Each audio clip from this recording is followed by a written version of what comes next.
ایک طرف تو یہ امت بتاتی نظر آتی ہے کہ رسول خدا نے جناب ابو طالب علیہ السلام کے بارے میں اس طرح سے بات کی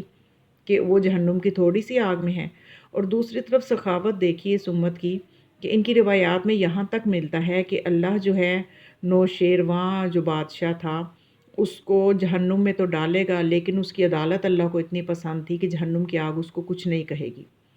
اور دوسری طرف حاتم طائی کے بارے میں بھی کہ وہ بھی چونکہ شرک کے ساتھ دنیا سے گیا تو اس کو بھی جہنم میں تو ڈالا جائے گا، لیکن اس کی سخاوت اللہ کو بڑی پسند تھی، تو جہنم کی آگ اس کو کچھ نہیں کہے گی، تکلیف نہیں دے گی، یعنی وہ آگ میں تو ہوں گے لیکن آگ انہیں تکلیف نہیں دے گی۔ اور یہاں ابو طالب علیہ السلام کے بارے میں اس امت نے کیا فیصلہ کیا کہ ان کے ٹخنوں تک آگ ہوگی، اور اس آگ کی وجہ سے نعوذ باللہ ان کا دماغ جو ہے وہ ابل رہا ہوگا۔ یہ روایات ہیں ان کی۔ اور یہ توازن دیکھیے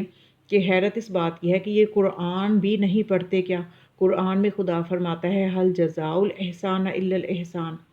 اور تو کیا جناب ابو طالب علیہ السلام نے جو رسول اللہ پہ احسانات کیے، خود ان کی اپنی بنائی ہوئی روایت میں بھی اس کا انکار نہیں کر سکے کہ اس میں کیا بتاتے ہیں کہ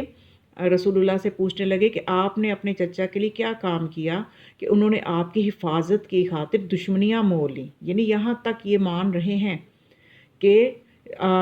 جناب ابو طالب علیہ السلام نے سہارا دیا رسول اللہ صلی اللہ علیہ وآلہ وسلم کو، اور ان کے احسانات جو ہیں وہ اظہر من الشمس ہیں۔ ان کے احسانات کا انکار کرنا ایسے ہے کہ دن کی روشنی میں سورج کا انکار کرنا۔ تو چونکہ روایات خود سے گھڑی جاتی ہیں اس لیے ان میں توازن نہیں ہے، تو ایک طرف تو یہاں تک سخاوت دکھاتے ہیں کہ عروہ نے یہ کہا کہ صوبیہ جو ابو لہب کی کنیز تھی تو اس نے حضرت صلی اللہ علیہ وآلہ وسلم کی ولادت کی خبر آ کے دی، تو اس خبر دینے کی بنا پہ ابو لہب جیسا شخص کہ جس کی مذمت میں پورا سورہ نازل ہوا ہے، جس کے عذاب کا ذکر سورہ لہب میں موجود ہے، تو اس کے بارے میں یہ کہہ دیا جاتا ہے، روایت بنا دی جاتی ہے کہ خواب دیکھنے والے نے ابو لہب کے بھائی جو ہیں، ابو لہب کے بھائی عباس تھے جنہوں نے خواب دیکھا، اور یہ خواب بھی کب دیکھا کہ ابو لہب کے مرنے کے 1 سال بعد غزوہ بدر کے بعد یہ خواب دیکھا کہ ابو لہب نے عباس سے کہا کہ پیر کے دن میرے عذاب میں کمی ہوتی ہے۔ لوگوں نے کہا کس لیے؟ تو اس نے ابو لہب نے بتایا اس لیے کہ صوبیہ نے حضرت صلی اللہ علیہ وآلہ وسلم کی ولادت کی خبر ابو لہب کو دی تھی، تو اس نے فوراً جو تھا وہ اپنی جو انگوٹھے کے ساتھ والی انگلی ہے اس سے اس کو آزاد کر دیا تھا اس خوشی میں، تو اس انگلی سے پھر ٹھنڈی ہوا یا سمجھ لیجئے کہ پانی، جو بھی مختلف روایتیں اس میں ہیں کہ اس انگلی سے سکون کا سامان نکلتا ہے اور اس دن عذاب کی تخفیف ہوتی ہے۔ تو اب اس روایت میں غور کیجئے کہ سورہ لہب جو ہے جس میں عذاب کی بشارت جس بندے کے لیے ہے، اور اس کا کردار کیا ہے کہ مسلسل رسول اللہ کی مخالفت کرنا، اور شب ابی طالب میں بھی بنی ہاشم کے ساتھ انتہائی ناروا سلوک کرنے میں بھی اس کا کردار سامنے ہے، اور اب اس کو صرف ایک کنیز آزاد کرنے پہ عذاب سے تخفیف مل رہی ہے۔ اور دوسری طرف دیکھا جائے تو جناب ابو طالب جنہوں نے 42 سال تک شب و روز نبی اکرم صلی اللہ علیہ وآلہ وسلم کی حمایت کی، اور ان کے لیے قریش کی مخالفت مول لی، سفر میں بھی اور حضر میں بھی ہر وقت رسول اللہ کے ساتھ سائے کی طرح رہے اور انہیں اپنے ساتھ رکھا، اور شب ابی طالب میں 3 سال زحمتیں اٹھائیں، اپنی اولاد تک کو قربان کرنے کے لیے آمادہ رکھتے تھے کہ رسول اللہ کو آنچ بھی نہ آئے۔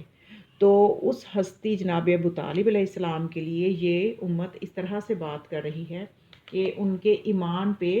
شک کیا جا رہا ہے۔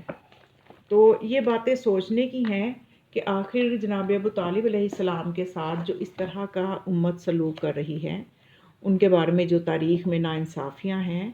وہ صرف اس حسد اور بغض کی وجہ سے ہیں کہ وہ مولا علی علیہ السلام کے باپ ہیں، حالانکہ یہ روایت موجود ہے، اور یہ جو میں آپ کے سامنے بیان کرنے لگی ہوں جناب جابر بن عبداللہ انصاری سے روایت ہے کہ دیکھیے کہ جناب ابو طالب علیہ السلام کی شان کتنی بلند ہے کہ جو ولی خدا تھے اپنے زمانے میں، اور ان کے بارے میں صحیح طرح سے جو ہے لوگ تاریخ میں دیکھا جائے تو کس طرح سے ناانصافی کی گئی ہے ان کی شان اقدس میں، ان کی عظمت کو کم کرنے کے لیے کس کس طرح کی روایات کو گھڑا گیا ہے اور سہارا لیا گیا ہے۔ جبکہ جناب جابر بن عبداللہ انصاری سے روایت ہے، انہوں نے کہا کہ میں نے رسول اللہ صلی اللہ علیہ وسلم سے حضرت علی بن ابی طالب کی ولادت کے بارے میں سوال کیا تو آپ نے فرمایا کہ اے جابر، اس بہترین مولود کے بارے میں سوال کر رہے ہو جس کی ولادت حضرت عیسیٰ کی ولادت سے مشابہت رکھتی ہے، اور اللہ تبارک و تعالیٰ نے حضرت علی علیہ السلام کو میرے نور سے اور میرے نور کو اپنے نور سے خلق فرمایا، اور ہم دونوں ایک ہی نور سے تعلق رکھتے ہیں۔ پھر اللہ نے حضرت آدم علیہ السلام کے صلب سے ہمیں اصلاب طاہرہ سے ارحام زکیہ کی طرف منتقل کیا، اور جب بھی کسی صلب سے منتقل ہوا تو علی میرے ساتھ ساتھ منتقل ہوئے۔ یہ سلسلہ جاری رہا یہاں تک کہ میرا نور بہترین رحم آمنہ میں منتقل ہوا اور علی کا نور بہترین رحم فاطمہ بنت اسد میں منتقل ہوا۔ اور ہمارے زمانے میں ایک مرد عابد و زاہد تھا جس کا نام مبرم تھا، جس نے اللہ کی 270 سال تک عبادت کی تھی، اور اس نے اللہ سے ایک مرتبہ بھی کسی حاجت کا سوال نہیں کیا تھا، اور پھر اس نے اگر سوال کیا تھا تو صرف یہ کیا تھا کہ مجھے اپنے ولی کی زیارت کروا۔ اور اس نے جب یہ دعا کی تو اس نے پھر یہ دیکھا کہ اللہ تعالیٰ نے اس کی دعا کو اس طرح سے قبول کیا کہ ایک مرتبہ اللہ تعالیٰ نے اس کی طرف حضرت ابو طالب علیہ السلام کو روانہ کیا۔ جب مبرم نے انہیں دیکھا تو کھڑا ہو گیا ان کی تعظیم کے لیے، آگے بڑھا، پیشانی کو بوسہ دیا۔ اب مبرم جانتا ہے کہ میری دعا کی قبولیت کا یہی صورت ہے کہ جو میں اس ہستی کی زیارت کر رہا ہوں، یہی وہ ولی ہے۔ اور پھر ان کی پیشانی کو بوسہ دی اور اپنے سامنے انہیں بٹھایا۔ پھر ان سے پوچھا آپ کون ہیں؟ ابو طالب علیہ السلام نے کہا کہ میں تہامہ کا ایک فرد ہوں۔ مبرم نے کہا کس تہامہ سے آپ کا تعلق ہے؟ تو ابو طالب علیہ السلام نے فرمایا بنی ہاشم سے۔ عابد تیزی سے اٹھا اور اس نے پیشانی کا دوبارہ بوسہ لیا اور اس نے کہا کہ اللہ نے مجھے الہام کیا ہے۔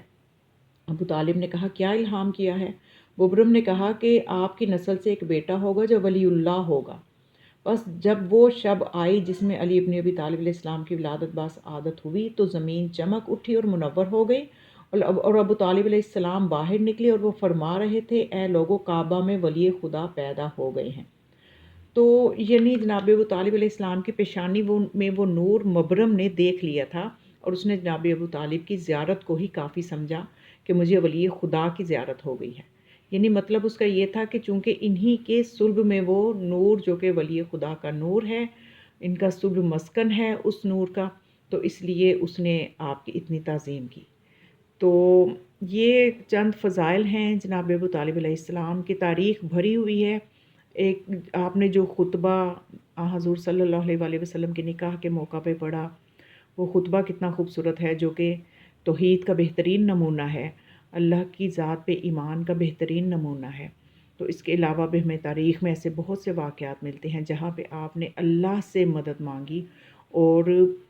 زمانے نے یہ دیکھا کہ جس خدا سے ابو طالب دعائیں مانگا کرتے تھے اسی خدا کی دعوت رسول خدا صلی اللہ علیہ وسلم نے آ کر دی۔ تو یہ چند فضائل ہیں۔ خدا ہمیں حقیقی معرفت نصیب فرمائے ان ہستیوں کی، اور ان کے اسوہ حسنہ پہ چلنے کی توفیق عطا فرمائے۔ السلام علیکم ورحمۃ اللہ وبرکاتہ۔